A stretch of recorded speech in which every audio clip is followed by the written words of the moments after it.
अस्सलामुअलैकुम बच्चों, सबसे पहले दुरूद पाक पढ़ लें। अल्लाहुम्मा सल्ली अला मुहम्मदिन व अला आलि मुहम्मदिन व बारिक वसल्लिम तस्लीमा। रब्बि इश्रह ली सदरी व यस्सिर ली अमरी वहलुल उक़दतम मिन लिसानी यफ़क़हू क़ौली रब्बि यस्सिर व ला तुअस्सिर व तम्मिम बिल खैर। तो बच्चों अल्हम्दुलिल्लाह एटॉमिक स्ट्रक्चर का चैप्टर का इख्तिताम हो गया। पूरा मुकम्मल चैप्टर, हर चीज़ जितना तकरीबन आप पढ़ते हैं अपनी कोचिंग्स में, अपनी ट्यूशन्स में, वो मुकम्मल तौर पर एक एक पॉइंट अपनी तरफ से बताने की कोशिश की और मुकम्मल सारे टॉपिक्स हो गए। कोई भी चीज़ ऐसी नहीं है मेरे ख्याल में जो रह गई हो। तो इसके बाद इससे पहली वाली वीडियो पे आपने एक्सरसाइज के एमसीक्यूज़ किए और आज वो एमसीक्यूज़ करेंगे जो एक्सरसाइज में नहीं है लेकिन एटॉमिक स्ट्रक्चर के इम्पोर्टेंट एमसीक्यूज़ हैं, आ सकते हैं पेपर में, और ई कैट के हवाले से और यूनिवर्सिटी की एंट्री टेस्ट के हवाले से बहुत इंपॉर्टेंट एमसीक्यूज़ है। तो चलिए स्टार्ट करते हैं। Element have quantum number n is equal to 3 L1 m minus 101 which of the following subshells has such values। कह रहा है बच्चों, एक क्वांटम नंबर है जिसकी n की वैल्यू 3 है, l की वैल्यू 1 है, m की वैल्यू आपके सामने लिखी हुई है -101। विच of the following subshells has such value. इनमें से कौन सा सबशेल है जिसमें ये सारी वैल्यूज़ पूरी आती हैं। ठीक है, इनमें से कौन सा है। ठीक हो गया। अच्छा, सबसे पहले देखो n की वैल्यू 3 है, n की वैल्यू 3 है, मतलब अगर यहाँ 2 वाला ऑप्शन होता, 2D वाला, 2S वाला, 2F वाला, 2P वाला, तो फिर कोई भी ऑप्शन ना होता। n 3 है तो मतलब यहाँ 3 आना ज़रूरी है। चलें, यहाँ 3 आ गया। L1 है तो बच्चों L1 है तो L1 का क्या मतलब होता है, L0 हो तो मतलब होता है S ऑर्बिटल, L1 हो तो उसका मतलब होता है P ऑर्बिटल। ठीक है, L1 हो तो मतलब क्या होता है, P ऑर्बिटल। L2 हो तो मतलब होता है D। L3 हो तो मतलब होता है F ऑर्बिटल। ठीक हो गया। तो L इस केस में क्या है, 1 है, और 1 किसके बराबर होता है, P के। तो 3n की वैल्यू 3 आ गया, और L1 है, L1 बराबर होता है P के, तो 3P। ऑप्शन कौन सा है, ए। तो बच्चों option A is correct option. ठीक है, अगर यहाँ होता ना 2 तो फिर 3D वाला ऑप्शन करेक्ट होता। अगर यहाँ होता 3L की जगह 3 होता तो फिर 3F वाला ऑप्शन करेक्ट होता। अगर L की जगह 0 होता तो फिर 3S वाला ऑप्शन करेक्ट होता। ठीक है, तो मेरे ख्याल से आपको समझ आया। अगला क्वेश्चन देखिए, question number 2। Mass of 1 mole of electron, एक मोल इलेक्ट्रॉन में। अच्छा, मैस ऑफ 1 मोल को छोड़ें, आप मुझे ये बताएं कि एक इलेक्ट्रॉन का कितना मैस होता है। तो आपको पता है एक मोल का, एक इलेक्ट्रॉन का जो मैस होता है वो वेरी स्मॉल होता है, उसको हम 0 AMU लेते हैं, और दूसरी तरह केजी में अगर करें तो इतना बनता है 9.1 × 10⁻³ kg। ठीक हो गया। तो बच्चों इन्होंने कहा है एक मोल का, एक इलेक्ट्रॉन का मैस नहीं कहा, एक मोल का। एक मोल इलेक्ट्रॉन्स हैं आपके पास, एक मोल इलेक्ट्रॉन्स। तो एक मोल इलेक्ट्रॉन्स में कितने इलेक्ट्रॉन्स होंगे, 6.02 × 10⁻23। ठीक हो गया। तो इस फैक्टर को इसके साथ मल्टीप्लाई करें तो आपके पास जो आंसर आएगा वो आएगा बी ऑप्शन। ठीक है, B option is correct option. समझ आ गई आपको। तीसरा चौथा कोई और ऑप्शन दे देगा, लेकिन कैलकुलेशन करके ये वाला ऑप्शन करेक्ट आएगा। क्वेश्चन नंबर 3 देखें। Which of the following has same number of electrons and which of the following has same number of electrons as alpha particle. Option ये दिए हुए हैं आपको, Li+, पहला ऑप्शन है, ये दूसरा है, ये तीसरा है, ये चौथा है। तो बच्चों ये सवाल में ये पूछ रहे हैं कि इन 4 ऑप्शन में से आप ये बताएं कि अल्फा पार्टिकल के जितने इलेक्ट्रॉन होते हैं। आपको पता होना चाहिए कि अल्फा पार्टिकल के 2 इलेक्ट्रॉन होते हैं। अल्फा पार्टिकल क्या होता है, He, ये अल्फा पार्टिकल है, इसमें कितने इलेक्ट्रॉन होते हैं, 2 इलेक्ट्रॉन।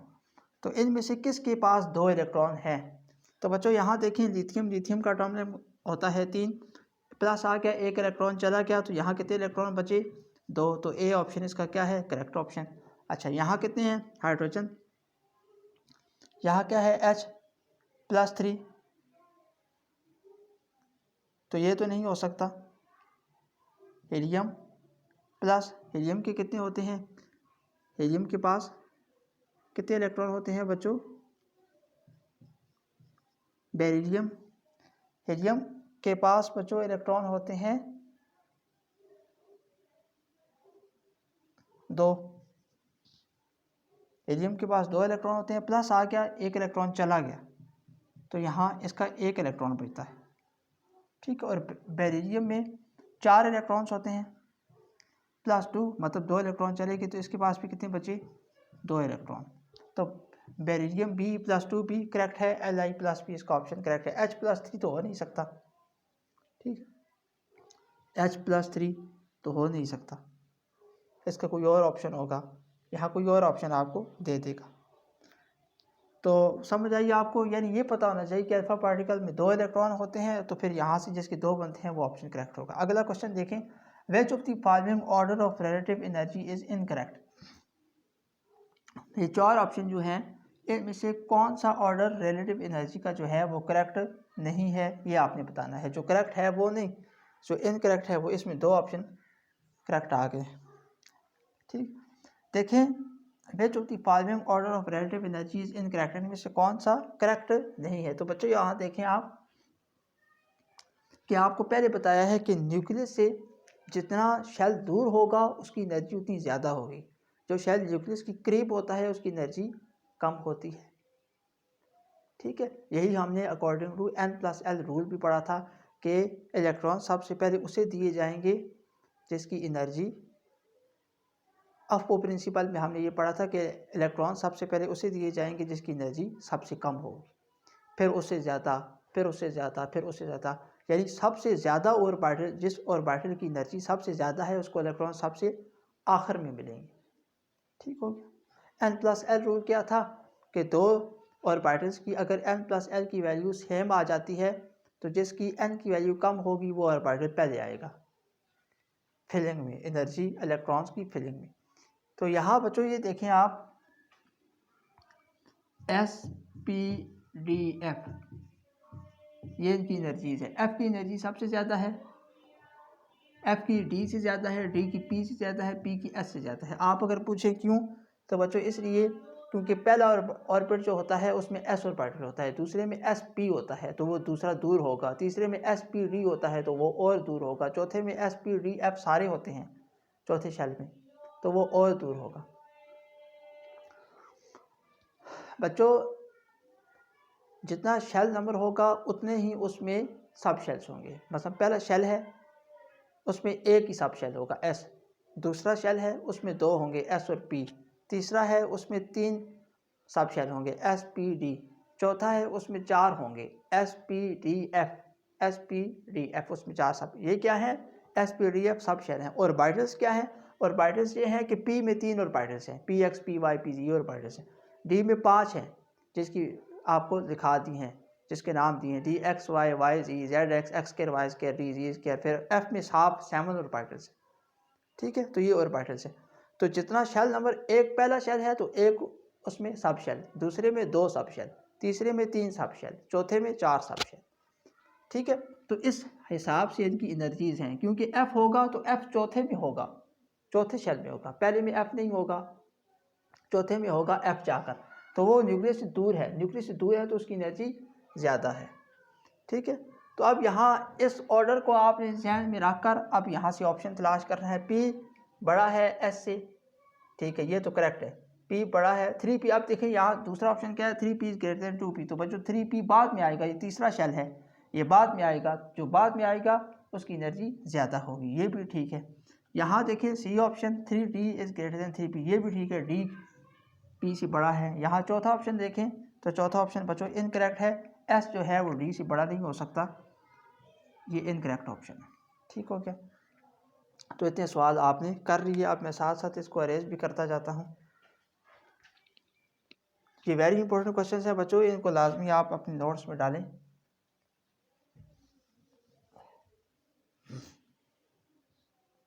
चले अब क्वेश्चन रह गया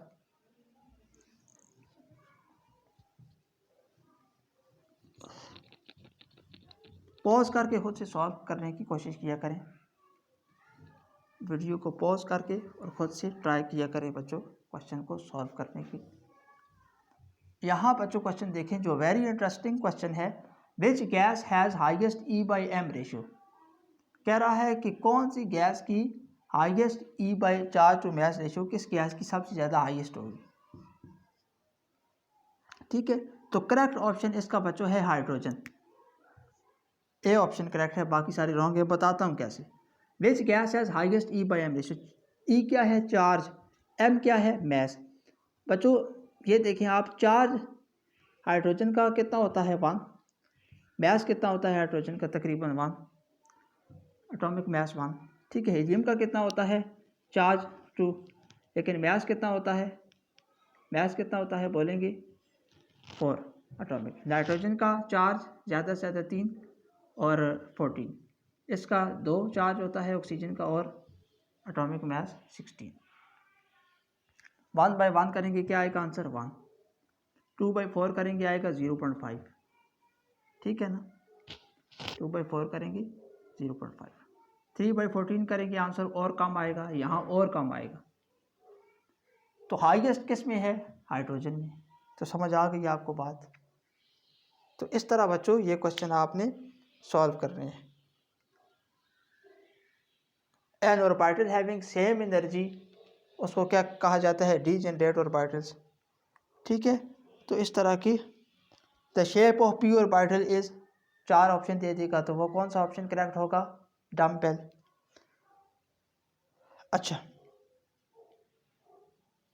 अच्छा एक और बच्चों क्वेश्चन है वेरी इंटरेस्टिंग, वो कराते हैं। इसको मैं अरेंज करने देखूं मैं, आपको दिखाई पड़ रहा है? माशाल्लाह आपको बहुत अच्छा दिखाई पड़ रहा है बच्चों।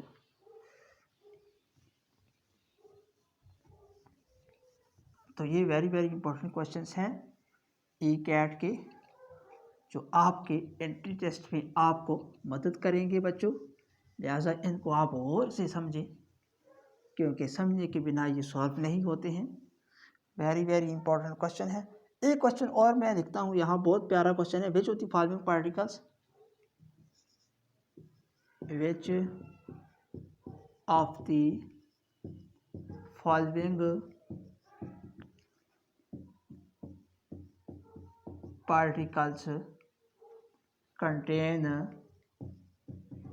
कितने इलेक्ट्रॉन जी? 20 न्यूट्रॉन्स। 20 न्यूट्रॉन्स और 19 प्रोटॉन्स, 18 इलेक्ट्रॉन्स। ऑप्शन है पहला है के प्लस, ए ऑप्शन इसमें 1939। ठीक हो गया। बी है के 1939। सी ऑप्शन है आपको दिया हुआ है आर्गॉन 4018, और डी ऑप्शन आपको दिया हुआ है कैल्शियम का जो है 2039। तो बच्चों देखें इनमें से कौन सा कह रहा है कि इन 4 ऑप्शन में से विच of the following particles contain, इसमें से 20 न्यूट्रॉन्स किसके पास हैं? अच्छा 19 प्रोटॉन किसके पास हैं और 18 इलेक्ट्रॉन किसके पास है? तो चलिए बच्चों नोट करते हैं। ठीक है। ऑप्शन ए में देखें, ऑप्शन ए में देखें तो बच्चों आपको पता है कि जो नीचे चीज़ लिखी होती है, चलिए मैं यहाँ से डी ऑप्शन से कहता हूँ, जो नीचे चीज़ लिखी होती है वो क्या होती है? प्रोटॉन्स। नीचे भाई जो लिखा होता है वो क्या होता है? एटॉमिक नंबर ही तो होता है नीचे। तो एटॉमिक नंबर को क्या कहते हैं? Number of protons. ठीक है। इसका एटॉमिक नंबर डी ऑप्शन वाले का क्या है? एटॉमिक नंबर या नंबर ऑफ प्रोटॉन्स। ठीक है। वो कितने हैं बच्चों? वो हैं 20। तो यहाँ देखें प्रोटॉन्स कितने हैं? 19। मतलब इसको तो आप गोला मार दो, ये हो नहीं सकता। डी ऑप्शन 20 प्रोटॉन्स हैं, यहाँ 19 प्रोटॉन्स हैं। उन्होंने कहा है वो वाला तलाश करें जिसमें 19 प्रोटॉन्स हों, तो ये वाला तो हो नहीं सकता, डी ऑप्शन। ठीक है। यहाँ कितने हैं बच्चों? 18। यहाँ प्रोटॉन्स कितने हैं? 18 प्रोटॉन्स हैं। ये वाले भी हो 19 प्रोटॉन्स हैं। कितने प्रोटॉन्स हैं? 19। तो यहाँ 18 प्रोटॉन्स हैं, ये वाला भी नहीं हो सकता। यहाँ देखें इसको बी को, बी के हैं 19 प्रोटॉन्स। कितने प्रोटॉन्स हैं? 19 प्रोटॉन्स हैं। ठीक है, इतनी बात आपको समझ में आई। अच्छा अब एक बात तो ठीक होगी। ठीक है। अब दूसरी बात देखते हैं, प्रोटॉन्स 20 प्रोटॉन्स। अब इसको देखते हैं। तो बच्चों 20 प्रोटॉन्स कैसे? 20 न्यूट्रॉन्स, 20 न्यूट्रॉन्स वो कैसे होंगे? वो कैसे होंगे? तो नंबर ऑफ न्यूट्रॉन्स का फार्मूला होता है atomic mass minus atomic number. Atomic mass कितना आ गया 39, एटॉमिक नंबर कितना है 19, 39 में से 19 के 20, तो नंबर ऑफ न्यूट्रॉन्स कितने आ गए 20। तो पहली बात भी ठीक हो गई, दूसरी बात भी करेक्ट हो गई। अब तीसरी बात क्या है 18 इलेक्ट्रॉन्स हों। इसमें कितने इलेक्ट्रॉन्स हों 18 इलेक्ट्रॉन। तो बच्चों देखें बी ऑप्शन में 18 इलेक्ट्रॉन नहीं हो सकते। बी ऑप्शन में पहली बात भी साबित होगी ठीक है, दूसरी भी साबित हो गई ठीक है, लेकिन तीसरी बात साबित नहीं हो रही। 18 इलेक्ट्रॉन्स बी में नहीं हो सकते। आप पूछें क्यों नहीं हो सकते बच्चों, इसलिए नहीं हो सकते क्योंकि इसमें न्यूट्रल एटम है। पोटेशियम क्या है न्यूट्रल एटम है, इसके ऊपर कोई चार्ज नहीं है। जब कोई चार्ज ना हो, कोई चार्ज के ऊपर कोई चार्ज है नहीं, न्यूट्रल एटम है ना, स्टेबल है। तो स्टेबल जो एटम होता है उसकी जितने प्रोटॉन्स होते हैं उतने ही इलेक्ट्रॉन्स भी होते हैं। इसमें 19 प्रोटॉन है तो 19 ही इसके इलेक्ट्रॉन भी हैं, 19 इसके इलेक्ट्रॉन भी है, तभी तो ये स्टेबल है। इसके ऊपर नेगेटिव चार्ज, इसके ऊपर पॉजिटिव चार्ज आपस में कैंसिल आउट कर दिया, तभी तो ये क्या है स्टेबल है। तो एक न्यूट्रल एटम में जितने प्रोटॉन्स होते हैं उतने ही इलेक्ट्रॉन्स भी होते हैं। इसके प्रोटॉन्स 19 है तो इलेक्ट्रॉन्स भी 19 बनते हैं, जबकि इलेक्ट्रॉन्स 18 दिए हुए हैं, तो ये वाला ऑप्शन भी गलत है। आखिरी ऑप्शन रह गया है वो ही करेक्ट होगा, और अब आपको समझ भी आ गई है कैसे करेक्ट होगा। इसमें आप देखें एटॉमिक नंबर कितना है, एटॉमिक नंबर कितना है इसमें, यहाँ देखें एटॉमिक नंबर कितना है बच्चों 19, नंबर ऑफ प्रोटॉन्स कितने 19, ये बात करेक्ट हो गई। नंबर ऑफ न्यूट्रॉन्स 39 माइनस 19 20, ये वाली बात भी करेक्ट हो गई। अब तीसरी बात देखें इलेक्ट्रॉन्स। इलेक्ट्रॉन्स बच्चों क्या 19 इसका क्या है एटॉमिक नंबर है 19, एटॉमिक नंबर क्या है 19 है। अब प्लस है एक प्लस 19 इलेक्ट्रॉन 19 एटॉमिक नंबर 19 का मतलब है बच्चों 19 इसकी क्या है प्रोटॉन, या 19 क्या है इसकी इलेक्ट्रॉन्स, दोनों बातें हैं। एटॉमिक नंबर का मतलब होता है 19 प्रोटॉन है या 19 इलेक्ट्रॉन है, ठीक है। अब प्लस है ऊपर, प्लस का क्या मतलब कि एक इलेक्ट्रॉन चला गया, तो एक इलेक्ट्रॉन जब जाएगा तो 18 इलेक्ट्रॉन ही बचेंगे, तो option A is correct option. तो इस तरह बच्चों आपने न्यूमेरिकल्स पेपर में सॉल्व करने हैं। आई होप वीडियो आपको अच्छी लगी होगी। तो आप नेक्स्ट करते हैं, तब तक के लिए नमाज की पाबंदी करते रहें।